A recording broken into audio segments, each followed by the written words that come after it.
Well, the second day of Eagles training camp went underway this morning, and a lot to go over here. A lot of players talked about offensively and defensively. We had a Desai press conference, and I just can't wait until we get into full pads, because if we're hearing all this news now from what happened on the second day of Eagles training camp, can't wait till these guys get in full pads and it really starts to get physical out there. And a lot of news to cover here. So sit back and relax, because there's some good things we need to talk about. You better do that. Because I've seen enough horror movies to know any weirdo wearing a mask is never friendly.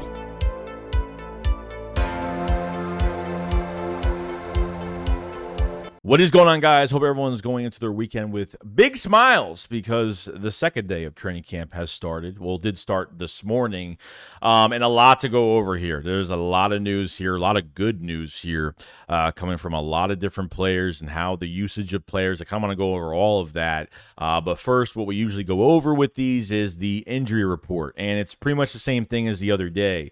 You had Avonte Maddox. That has the toe injury. You have that was limited. You have Derek Barnett with the knee injury that was limited, and you have Haason Reddick that's still dealing with the groin soreness going into next week. So next week he should be back by the middle of next week. So there's no rush to rush guys back, especially Haason Reddick. There's no point in doing that. So we have time. Let the guy rest up, come back. I don't know if he's gonna come back at the beginning of next week. He might, but maybe the middle of next week will be more realistic. So we'll see how that goes. But not even a few minutes into training camp, Nick Sirianni was yelling. This is the video actually in the back. Yeah. So Nick Sirianni was yelling at the wide receivers. They were doing ball security drills, and Nick was like, "If we can't get this effing crap right at practice, what makes you think we're gonna get it effing right in a game?" I mean, he was going, "I want perfection." He was going off on the wide receivers today. And I told you guys, I feel like Nick is a little bit more firm this year. I feel like Nick is a little bit more strict. I feel like he's a little bit more tougher on these guys going to this year. And obviously, wide receiver is his favorite position because he used to play it. So, he had a lot to say today. He was heard today. I mean, I would have played the video for you guys, but it's obviously there's music playing in the background, and I don't want to get, obviously copyrighted for it. But, it's that's Nick Sirianni for you. That's a hard coach right there. Tough love coach, and that's what he is. Now I want to go over, obviously Jalen Hurts, Marcus Mariota. Got to get into all of that. I think they both had really good days today, okay? When you look at, obviously, Marcus Mariota's first day wasn't great.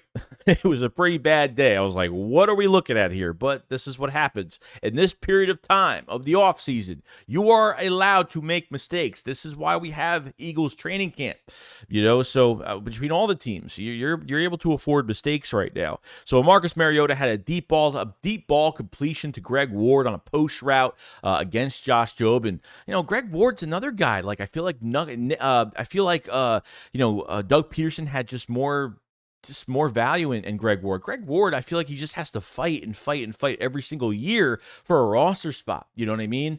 And I just don't understand why Greg Ward's not a backup receiver for this team. I just don't understand it. I feel like Nick has devalued Greg Ward, doesn't really think much about him. I think Greg Ward can play outside receiver, inside, can get separation. He's not the fastest guy, but the guy knows how to run routes, and that's all that matters. You know what I mean? The guy can get separation at the end of the day. So, Greg Ward is still fighting, man, and that's just all that matters. And besides, Josh Jobe, the cornerback for the Philadelphia Eagles, worked a lot against the offenses today. He got a lot of reps at outside corner, so you're going to hear his name a good amount today, which is not a bad thing at all, because he made some plays too, which is not bad.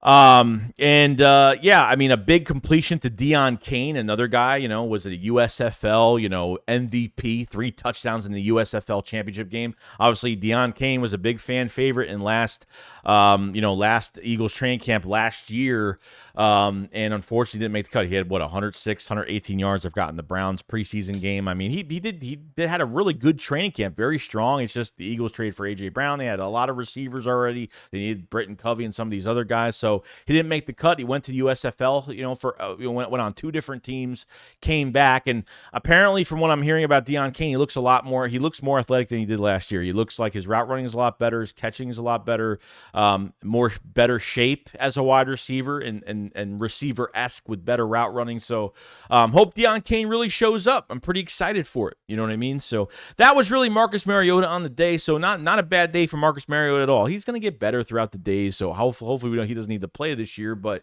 you never know at the end of the day what could happen. But knock on wood. So that was Marcus Mariota. Now Jalen Hurts for the day. So looks like Jalen Hurts had a touchdown to Dallas Goedert, had a sideline big catch to Quez Watkins. Had a 30-yard completion to A.J. Brown, which was really good. Even Olamide Zaccheaus really showed off some of his burst today, even throwing on a short pass to Olamide Zaccheaus. And a lot of the beat writers were actually looking at Olamide Zaccheaus. Like his catch and run is so quick. When he catches that ball, he turns direction so fast and runs at 100%. He is a pure burner, guys. I feel like, yes, there is competition here for wide receiver 3. There's no doubt about it between Olamide Zaccheaus and Quez Watkins. But I still feel like they can I think both of them will make the roster, but I feel like they're going to use both of these guys. As I feel like, you have a pure slot in Zaccheaus, and you have a guy, and some Eagles fans think that Quez Watkins is just not good enough in the slot. They, maybe they think he could play more outside. But the good thing about it is, obviously, if you lose a player or if a player gets injured on the outside, like Devontae Smith or A.J. Brown, Quez Watkins can always move to the outside if you need him to. So that's a really good thing. But obviously, a big competition here between them two. As much as some fans don't think there is, I feel like there is. In some aspect, you're not bringing in Zaccheaus just as a backup. You're letting him compete, and you definitely want to use him even if Quez is starting. But throwing these little passes to Zaccheaus in open space and even between players, his catch and run is fantastic. Gets upfield real quick. Just got that pure burner speed, which is great. So, that was great. Now, a ball was underthrown by Jalen Hurts to Devontae Smith on the sideline.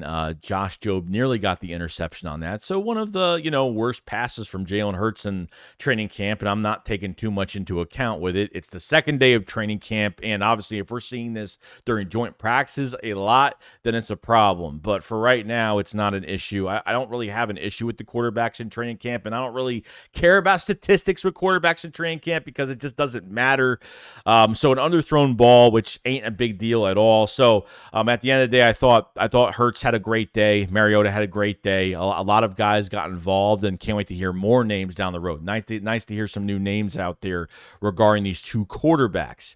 Now, it looks like DeAndre Swift is still, 11 on 11s. He was used today more in the passing game. Again, it looks like they're going to really start to get this passing game going with these running backs. And this is what Brian Johnson did at Florida. This is what he likes, getting his running backs involved. And I feel like that was the one thing we were missing last year, okay, when it came down to this passing game sometimes, or just using Gainwell or passing just the ball to Gainwell and a couple times to Boston Scott. Miles Sanders being underutilized, or really not giving much trust or a chance from Nick Sirianni to tote the ball too much.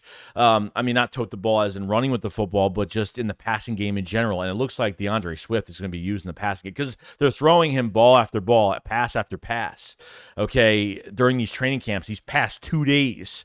And like I said, when it comes to running backs, I think with DeAndre Swift, he's one of the best backs when it comes to vision, sees things before it happens, and he's got that next shift of speed, change of direction to 100%, cut on a dime. It's so good.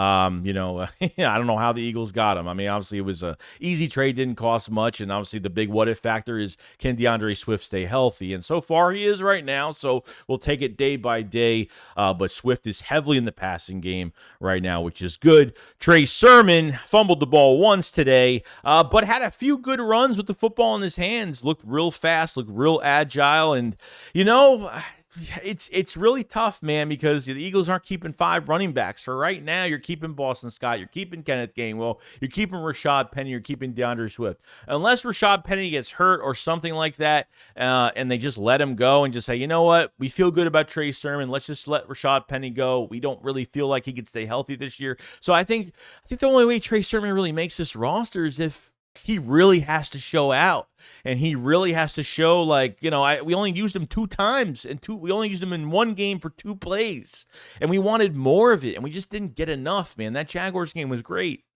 I mean, that was just a little sample of what we've seen from Trey Sermon. And I feel like the Eagles wanted to trade. The Eagles want to trade for Trey Sermon last offseason, and they ended up getting him off waivers, and they used him for 1 game and 2 plays. It just makes no sense. You know what I mean? So it's a loaded running back room. It really is, because I think Trey Sermon is getting better every offseason. I just want him to get into games sometimes. But I don't know. Unless we're just surprised by something that happens, and they just love Sermon, and they just don't want, and they feel like they could get rid of Rashad Penny or something like that. I think the only player that's going to replace is Rashad Penny, if that's the case. I don't think they'll ever get rid of Swift. They'll never get rid of Boston Scott. And they'll never get rid of Kenneth Gainwell. It's not going to happen. So I think if anybody's expendable, I think it's going to be Rashad Penny if he gets hurt. I think, and I think with Swift, I don't think they will afford to get rid of him, even if he gets injured, because number one, they traded a draft pick, which it's not a big draft pick at all, the 25 4th round pick, which is a joke at this point. And we'll see down the road what happens. But Sermon's showing up a little bit. He had 1 fumble today, so that was kind of a little bit of a problem, but so he had a few good runs and looked pretty good. Cam Jurgens is another one, we talked about the other day, and how, he's already starting at right guard, first team, and on the second day of Eagles training camp, he was there again as the starting right guard for the Philadelphia Eagles. And it seems like every time I watch them practice, from what I'm seeing from the beat writers and what they're saying at practice as of right now, Jeff Stoughton is literally hovering over Cam Jurgens like every day. Every day. Like, he works with everybody, obviously, but when it comes to Cam, he's very into it, which is starting to show that, because it's so early right now, that Cam is going to be the starting right guard. But I want to see what Tyler-Steen could do. I want to see if he can catch up. The only thing that Cam Jurgens has on Tyler-Steen right now is he's been at the pro level for a year, and he's been through a whole offseason with the Philadelphia Eagles in training camp. He's been through this offseason program before. So with Tyler-Steen coming in, once he catches up, can Tyler-Steen be better at right guard? I don't know. Heard from Lane Johnson the other day about Cam Jurgens, saying that Cam is, or I think it was Lane Johnson, talked about Cam Jurgens and said he might be small, but he's got great technique, very athletic, and very tough. And since he is a smaller type offensive lineman at guard, or undersized, as we could say, they said that he's got that toughness to push guys around, and sometimes having that smaller physique or a bigger physique at a smaller body could get you to get those push-offs really well, and the run blocking, and makes it easier for a guy with a smaller size like that to really get it going. So we'll see what happens with this, man. It's like I said, too early. Tyler-Steen is still in the mix at things, but I think once we get pads on, once we face some other teams, different jerseys, and start to see this thing unfold a little bit on the offensive line at right guard. But it's very interesting though. Now, man, the defense, Jalen Carter. Oh, my God. Jalen Carter. That was the news today. Jalen Carter. And this is with no pads. You got to take things with a grain of salt, obviously. But Jalen Carter, the news was today that Jalen Carter got off the ball. He was getting double teamed, and he pushed two guys over. Didn't make the tackle, but he pushed 2 guys over. To be honest with you, I can't wait until they have full pad to see what this man is going to do to somebody when there's full pads on. Okay, you're limited to doing certain things with no pads on when someone else has no pads on, okay? But when you have full pads and the whole team has full pads, to see what this guy could do, how much havoc he's going to cause, okay? I'm telling you, I feel like I've already said this, that he's going to be an immediate impact. If he's not, I'm not going to make a big deal about it. But I feel in the pit of my stomach, he's going to be immediate impact. He's going to start next to Jordan Davis this year. And I feel like he's going to get into a scrum a little bit. I think once we get to joint practices with other teams, and his explosiveness off the line, his mean energy, oh my God, it's just, he pushed over 2 guys. Now, I don't know if this was the first offensive line, the second offensive line, no idea. That wasn't confirmed at all from what I heard today, because I've tried to look at it a million times from who saw what the right way, and it seems like nobody knows who he really faced and who he pushed over, but he pushed over 2 guys that were double teaming him. Didn't make it, but the physicality is there. I mean, just as advertised, literally 100% as advertised as we've seen, which is just ridiculous. at this point, which is awesome. So, so excited for him. And then, Nolan Smith. The one thing that everybody talks about, all these beat writers talk about at practice with Nolan Smith, how quick he is on the edge. He is so, how Lane Johnson gets off the line in pass coverage when the ball literally gets hiked and how accurate it is. That's how fast Nolan Smith gets off the line as a pure edge rusher. No joke. I mean, that's what everybody keeps talking about is, man, he's so quick. Man, he's so fast. And I feel like because of his technique, he's going to go so far in the NFL. And it's just amazing. But not only was he used as a edge rusher today, but they had him in pass coverage against Dallas Goedert and Boston Scott today. So finally we get some news on him being in pass coverage as a defensive end. And I totally understand it because the athleticism that he has, not just the 40 speed that he has, because in 20-something years a defensive end never ran a 4.3, 4.4, whatever it was. That was really fast, but Nolan Smith in pass coverage, I mean, you can run in a straight line as fast as you want, but it's all about his, just his athleticism in general and the way he, his agility and how he moves and how fast he can move, side to side, in coverage. And you don't want to waste the potential of what else he could do. I feel like Sean Desai is going to use him in more ways. I figured maybe he would move him to outside linebacker, but maybe that's not the case now. Maybe they're actually going to use him, in coverage from a defensive end standpoint and do some different things with him because you can't waste that athleticism that he has right now and what he could do and knock down some passes this year or maybe get a couple picks.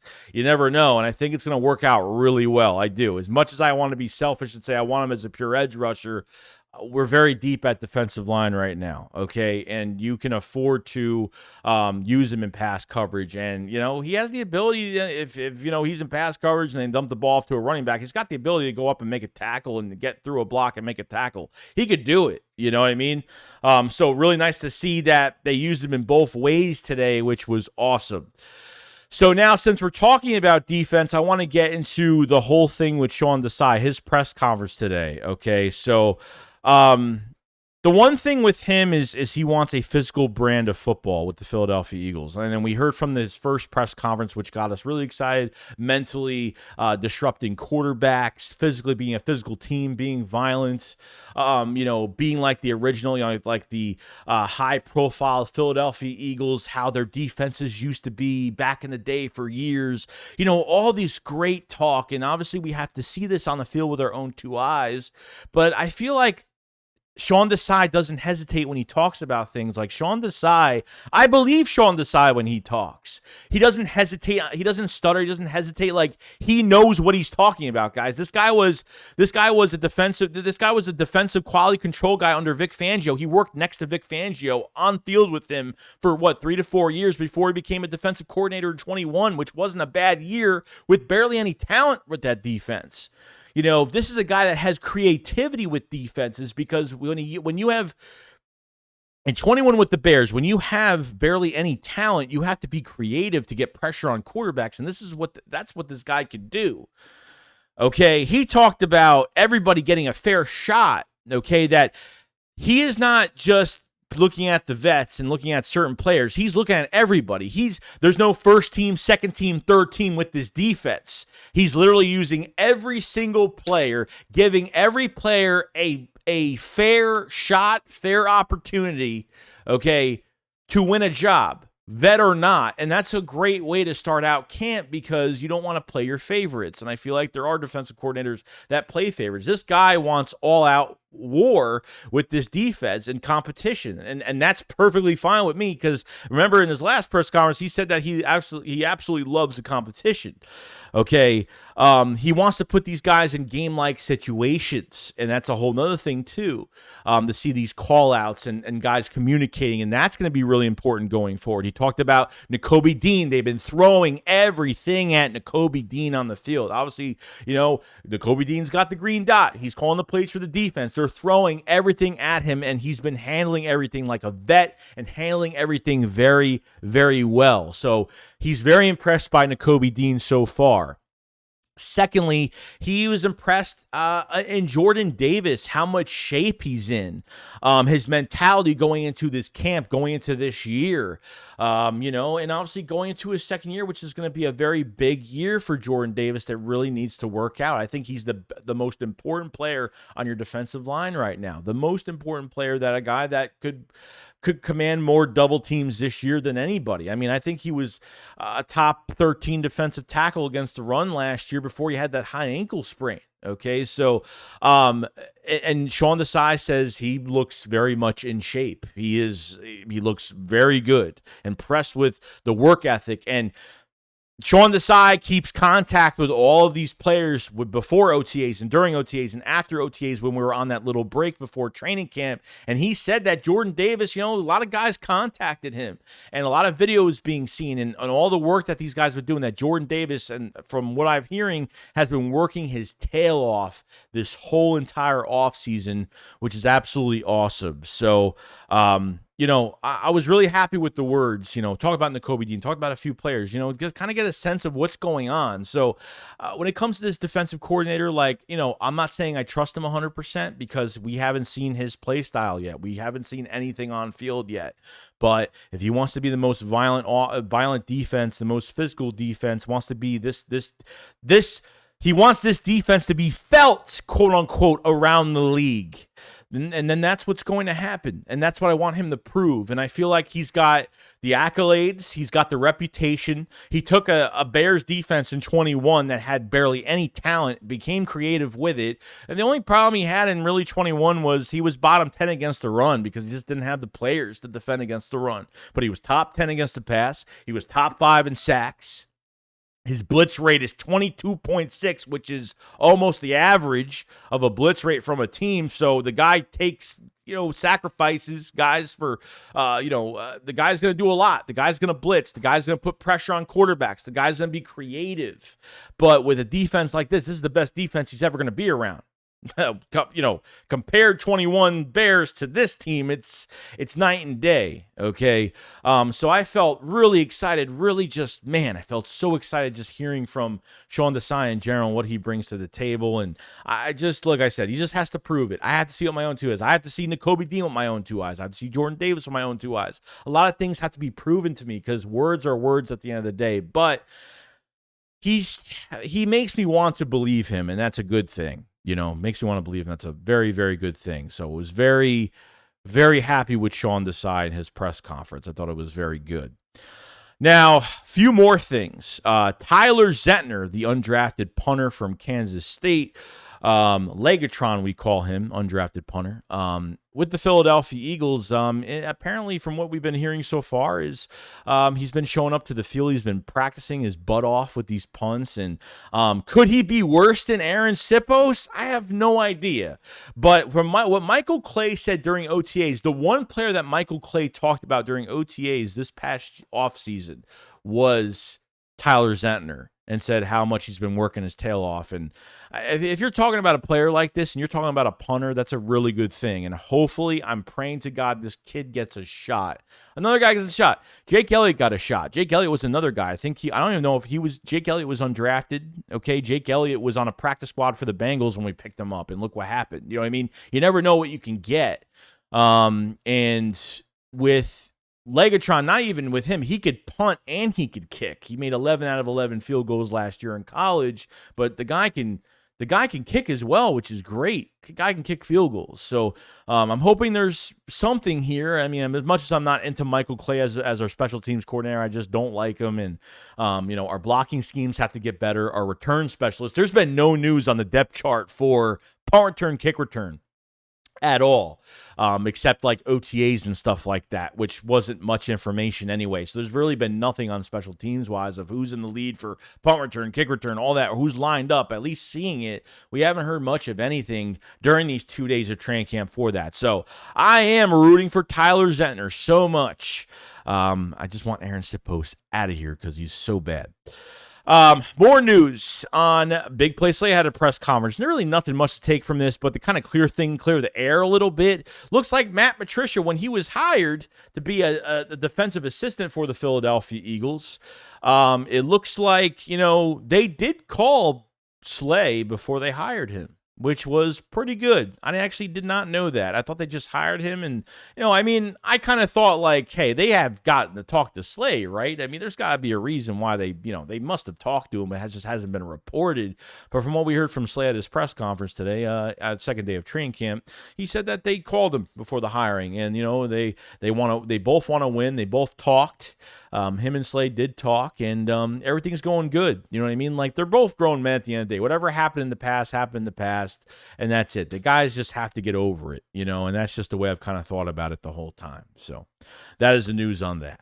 And the last thing I want to go over is our favorite thing, the Kelly Green uniforms, the Kelly Green jerseys. Looks like they're going to be on sale this Monday, which is the 31st, which means the 31st is when these Kelly Greens get unveiled, I guess on the internet, so we get to see what they look like, maybe a trailer from the Eagles or something like that. But all three pro shops, NFL pro shops in Philadelphia, will be open at the 3 locations, and it's going to be a madhouse. People are probably going to be there at 3, 4 in the morning waiting for Kelly Green jerseys. So online wise, I don't know. Trust me, if I wasn't busy, I'd be driving to Philadelphia early to go get a Kelly Green jersey, but I probably will order one Monday regardless, as early as possible. Now, for the online pro shops, I have no idea if this means for online at all by 9 a.m. Okay, so I'm not sure if you can buy them online at 9 a.m. I'm hoping. I mean, that wouldn't be fair. If you're in another state, I mean, you're not going to go all the way to Philadelphia. You know what I mean? Especially, it's on a work day as well. So I mean, what do you expect? So to go online and buy a jersey like me, which I probably will do. Hopefully, so this is just for online store locations. Hopefully for us that are far away, we'll be able to order these, and I don't care how much it costs. I am gonna order one. I don't know which one yet. I'm deciding on 2 players, maybe Devontae Smith, maybe Jalen Hurts. I don't know. I'm kind of going on both right now. So yeah, I'm pretty excited. I hope you guys are excited. So that's news on the Kelly Greens. 9 a.m. by 9 a.m. on Monday. Check it out.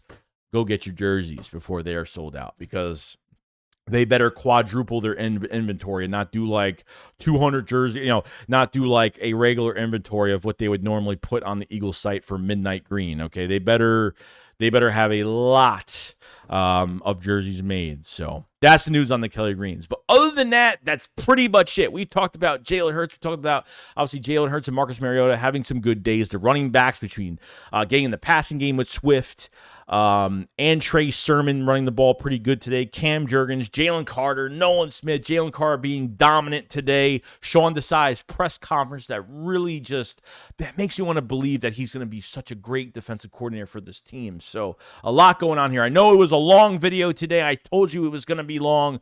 But if you guys lasted this long in this video, I do appreciate it so much. Make sure you like the video. Make sure you subscribe to the channel as well for more Eagles training camp content every single day. Remember, the Eagles are off on Saturday. No practice tomorrow, so we'll have more videos tomorrow on some other things. And I'll see you guys on the next one. SHAKESQUAD up, follow. So peace out, guys. Peace.